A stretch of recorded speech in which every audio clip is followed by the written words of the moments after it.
皆さん、こんにちは。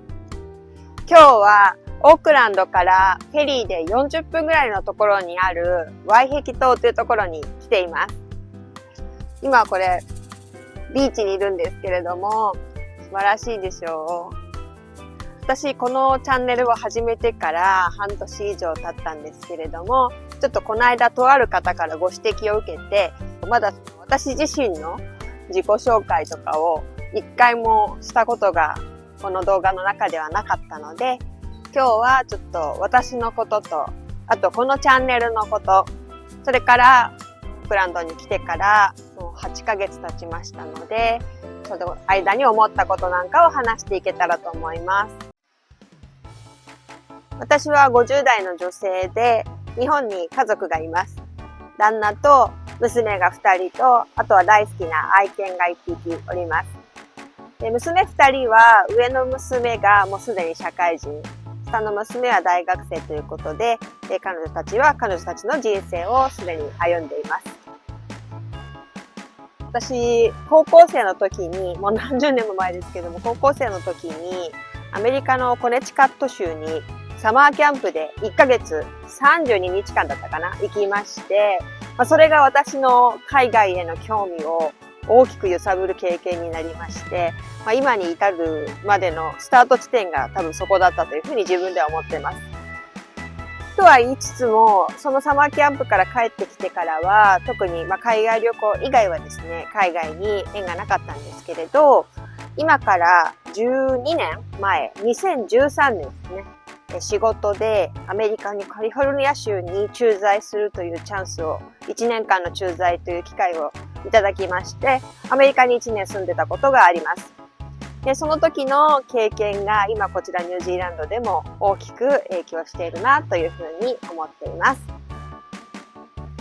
これ細かく話すといろいろあるんですが、ざっくり言うと、英語圏であることと、それから経済的な面と、あとはビザの要件。特に私も年齢が50超えてますので、年齢要件を見て、その中で滞在できるビザっていうのを探したときに、ニュージーランドで MBA に通うっていうのが最適な選択肢だなと自分では思ったので、今ニュージーランドに来ています。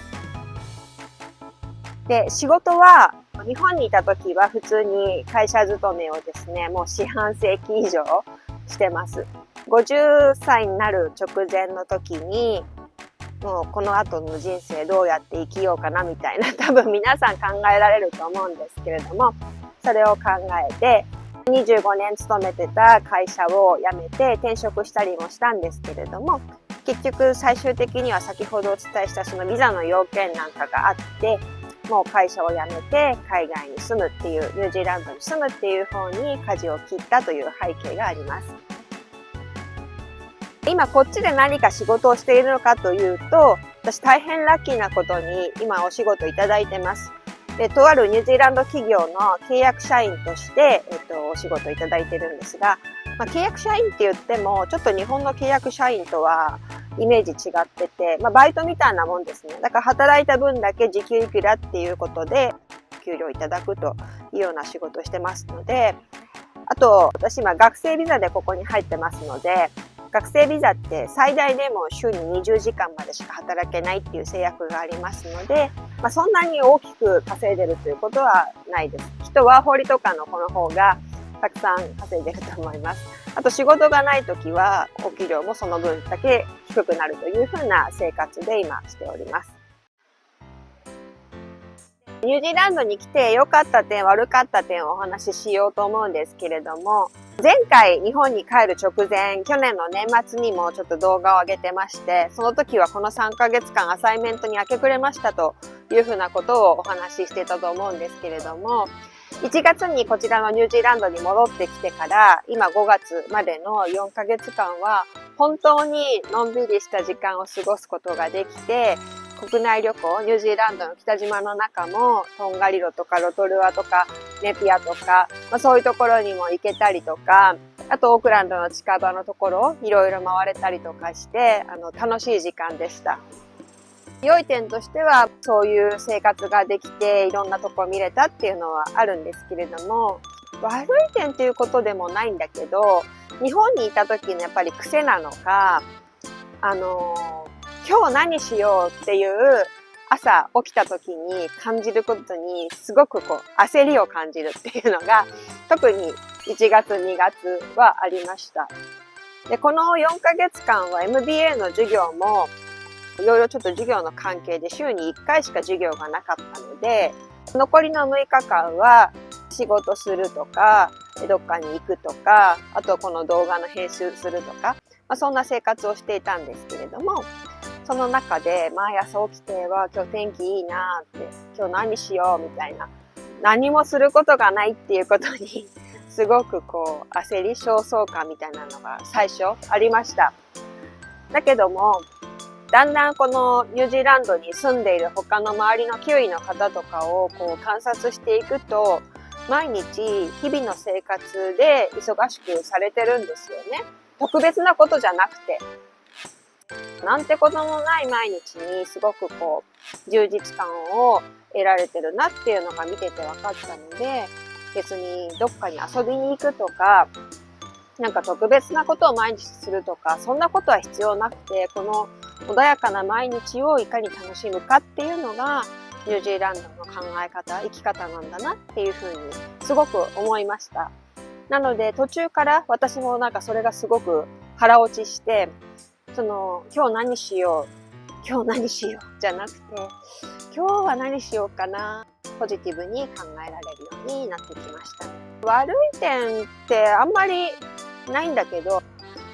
なんでしょうね。生活環境とかファシリティの面では日本が全然優れてるので、日本に比べるとっていうところはいっぱいありますけれども、別にだからもう日本に帰りたいとかいうのは全然ないのであんまり大きな点じゃないかなっていうふうに思います。次にこのチャンネルについて私が思っていることをお話ししたいと思います。私がこのチャンネルを始めたのは、家族が日本に住んでいて離れて暮らしているので、日々のこちらでの生活を家族に伝えたいなっていう思いからチャンネルをスタートしています。なので今動画を30本ぐらい上げたところだと思うんだけれども、すごく撮影技術も編集技術もちょっと世界に向けて発信するには申し訳ないぐらいのレベルなんですけれども、最近本当に少しだけども家族以外の方も見てくださるようになっていて、私も動画の数を重ねると少しずつ欲が出てきて、できたら私みたいに50代直前になってこの後の人生どうしようかなって考えてる人たちに、海外移住っていうのも一つの選択肢だよっていうことをお伝えできるようなチャンネルになりたいなとか、あとは50代直前じゃなくても30代、40代、そういう方たちに海外で過ごすってこんな感じなのかっていう風なところを、その綺麗なとこだけじゃなくて、リアルにお伝えできたら嬉しいなと思って、今そんなチャンネルにできないかなということを考えています。チャンネルのテーマなんですけれども、最近少しずつ自分の中で出してきてるんだけど、ちょっと不便、すごく自由、ニュージーランド一人暮らしっていう風なテーマに自分の中では決めました。ちょっと不便っていうのは、主に私の今の家のことなんだけれども、なかなか日本のファシリティに比べるとプアなので、キッチンですけれども、ご覧いただくとわかりますように、このキッチントップにはガスとか IH ヒーターとかいう調理熱源がないんですね。で、こちらをご覧いただきますと、この学習机の引き出しみたいなやつの上に IH の卓上コンロ1個がありまして、これが私の唯一の調理電源になります。で、これ IH なんで専用の鍋じゃないと火がつかないので、この鍋とフライパンは大家さんが用意してくれました。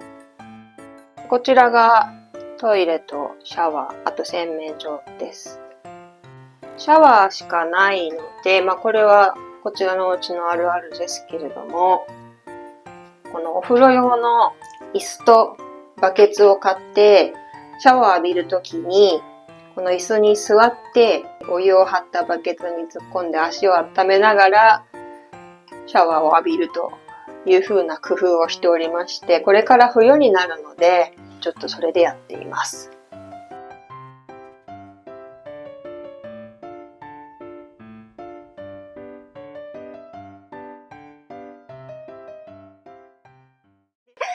そういう生活をお伝えしたりだとか、あとはすごく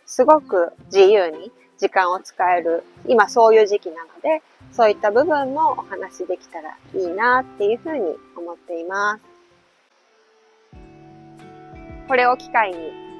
アイコンを変えました。で、今まで私のアイコンは私の愛するチワワ、愛犬チワワを代行したアイコン使ってたんですけども、残念ながらチワワは日本にいますので、ここの動画にはほとんど出てこないんですよね。なので、ちょっと思い切って